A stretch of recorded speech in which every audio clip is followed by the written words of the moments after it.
Бәйдібектің ордасына келдің бе?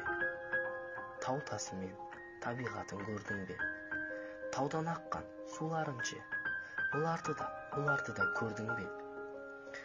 Бұлағының сыңғырын ше, оларды естіп келдің бе? Өзеніне шомылдың ба, өлеңдеткен жерімнің?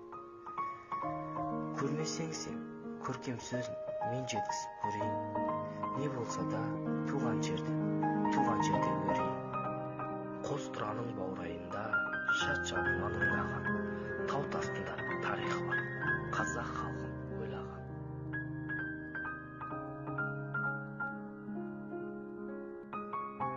Тіл қатады жазық дала, жаймен ғана күбірлеп. Күй тартқандай мына дала, домбырамен күмбірлеп. Әрине бұл сиқым жаныс, ботпай шымыр даласы.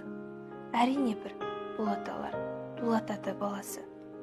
Бәйдібекте қоныс тепкен, үйсін Сармат қаласы. Бұл тарихты қарасаңыз, бұл Бәйдібек даласы.